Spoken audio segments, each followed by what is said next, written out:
명성황후는 나라를 망친 희대의 악녀다. 반대로 나라를 지킨 구국의 영웅이다. 명성황후를 살해한 데는 흥선대원군이 배후로 개입했다. 이런 여러 가지 이야기들이 있습니다. 오늘은 명성황후와 구한말 조선에 대해서 이야기해 보려고 합니다. 코로나19 사태로 주춤했던 공연들이 최근 일제히 기지개를 펴고 있습니다. 18일 시작한 뮤지컬 잃어버린 얼굴 1895는 명성황후를 둘러싼 구한말 어지러운 정치 상황을 충실히 담은 작품인데요. 이 뮤지컬은 명성황후를 구국의 영웅으로 미화하며 묘사했던 연극, 드라마, 영화와 달리 그녀의 부정적인 면모도 다뤄 큰 화제가 됐습니다. 실제 명성황후를 두고 한쪽에서는 조선의 발전을 망친 장본인, 반대로 다른 한쪽에서는 일제에 맞선 성녀라고 합니다. 그 실체는 아직 확인되지 않은 그녀의 얼굴만큼이나 논란에 쌓여 있습니다. 일본의 나라를 빼앗긴 지 20년째였던 1930년 1월 동아일보에는 아주 흥미로운 인터뷰 한 편이 실렸습니다. 풍우입년이라는 제목으로 실린 구한말 정치인들의 회고담이었는데요. 이날 인터뷰의 주인공은 갑신정변의 주역이자 개화파의 일원이었던 박영효였습니다. 그는 태극기를 처음 만든 인물로도 알려져 있는데요. 이날 인터뷰에서 철종의 사위라는 탄탄한 지위를 버리고 왜 굳이 힘든 혁명의 길, 그러니까 갑신정변에 뛰어들었냐는 그 질문에 대해 그는 명성황후가 고종을 농락해 이 왕실의 위신은 땅에 떨어지고 정사는 해이해져 민씨 일파를 제거해야 한다는 생각이 들었다고 회고했습니다. 그런데 보름 뒤인 1월 19일 명성황후의 집안인 여흥민씨 집안에서 반박에 나섰습니다.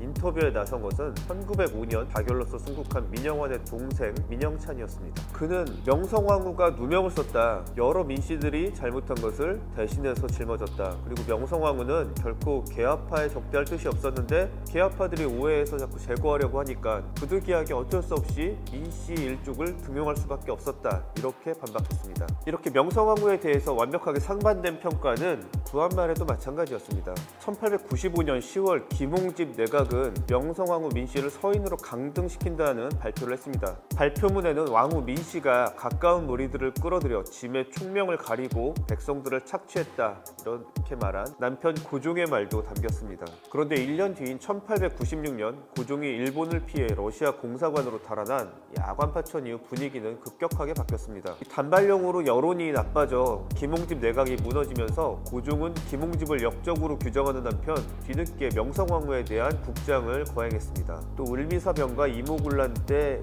명성황후를 위해 죽었던 이들을 추모하기 위해 장충당 공원도 만들었고요. 이렇게 상반된 평가가 오가는 가운데 명성황후의 잘못 알려진 사실들도 많습니다.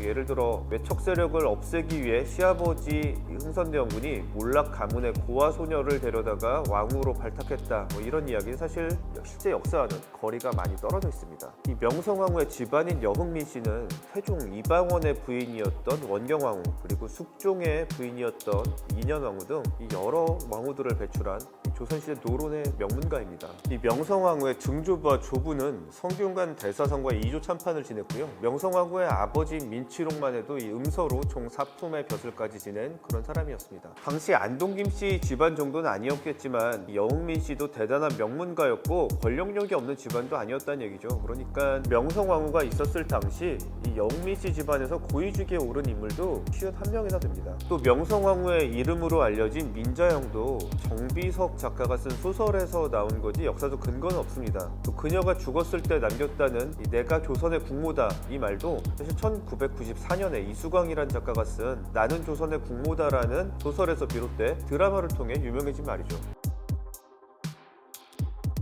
이런 명성황후를 바라보는 서양인들의 시각은 대체로 긍정적입니다. 특히 명성황후와 4차례 식사를 같이 했던 영국의 여행가 이사벨라 비숍이라는 사람은 명성황후가 시베리아와 일본의 철도 건설비를 묻는가 하면 또 청일전쟁 이후 일본의 여론에 대해서도 묻는 등 현안에 대해 아주 깊이 있는 질문을 많이 해서 대단히 놀랐다, 그런 인상을 남기고 있습니다.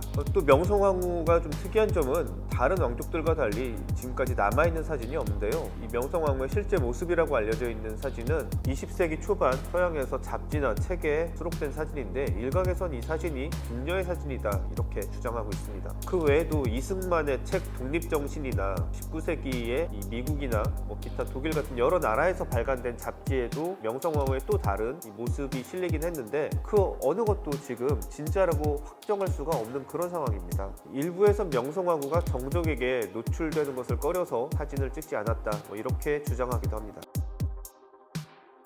이렇게 노출을 꺼렸던 명성황후는 1895년 10월 8일 일본 낭인들에 의해 살해됐습니다. 이 역사의 을미사변이라고 기록된 사건인데요.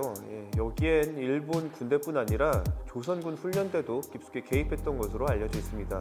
실제로 흥선대원군도 일본 낭인들을 따라 이날 밤 궁으로 입궁했습니다. 그래서 명성황후의 살해 배후엔 정적이었던 시아버지 흥선대원군이 있다 이런 소문이 당시부터 파다했는데요. 살해를 주도하진 않았더라도 최소한 이를 방조한 것은 사실일 수 있습니다. 일본이 을미사변이라는 이렇게 극단적인 범죄를 저지른 배경에는 당시 고종과 명성황후가 친러 노선으로 전환한 것이 결정적으로 작용을 했습니다. 당시 일본은 조선, 그러니까 한반도가 러시아 영향권으로 들어가는 것에 대해서 매우 큰 두려움을 갖고 있었다고 합니다. 또 당시 을미사변에 협력했던 조선인 중에는 우범선이라는 사람이 있었는데 사건 후 일본으로 달아나 일본인 여성과 결혼해 살았습니다. 그가 일본에서 낳은 아들이 바로 씨 없는 수박으로 우리에게 잘 알려진 우장춘 박사입니다. 그는 평생 아버지의 범죄에 대해 마음에 빚을 안고 살았다는데요. 그가 훗날 이승만 대통령의 요청을 받고 한국으로 와서 평생을 농업 발전에 헌신한 것도 이러한 배경이 작용했다고 그렇게 알려져 있습니다. 19세기 말 제국주의 시대 고종과 명성황후는 외세 열강을 서로 견제시켜서 조선의 자주독립과 왕실의 보존을 꾀하고자 했습니다. 그래서 친일, 친청, 친러 이렇게 수차례 이 노선을 바꿔가며 외교 정책을 펼쳤습니다. 다만 이런 외교 정책은 실제 효과를 아무것도 얻지 못한 채 이 조선을 무너뜨린 결정적 패착으로 작용했습니다. 특히 동학농민운동을 막기 위해 이 청나라에 군대를 요청했던 것은 최악의 수라고 평가받는 부분입니다. 일본군까지 출병하면서 결국 이 청일전쟁으로 이어졌고 이 때문에 조선은 이 열강들의 전쟁터로 전락하고 말았습니다. 또한 일본을 견제하고자 러시아의 도움을 기대하고 펼쳤던 아관파천이라는 사건도 사실상 정치적 해프닝으로 1년 만에 마무리되고 말았죠. 또 고종이 동아시아 열강의 견제 세력이 되어줄 것이라고 기대했던 미국은 정작 동아시아에 별다른 흥미를 느끼지 못하고 그냥 물러나 버렸습니다. 결국 세계가 지금 어떻게 움직이는지, 또 우리는 지금 어떤 위치에 있는지, 또 상대가 바라는 것은 무엇인지 이런 것을 알지 못한 채 외교를 펼치면 결코 우리가 원하고자 했던 목표를 이룰 수 없다는 것을 알 수 있지요. 구한말의 역사와 명성황후의 비극이 현재 우리에게 어떠한 교훈을 주는지 생각해 볼 필요가 있습니다.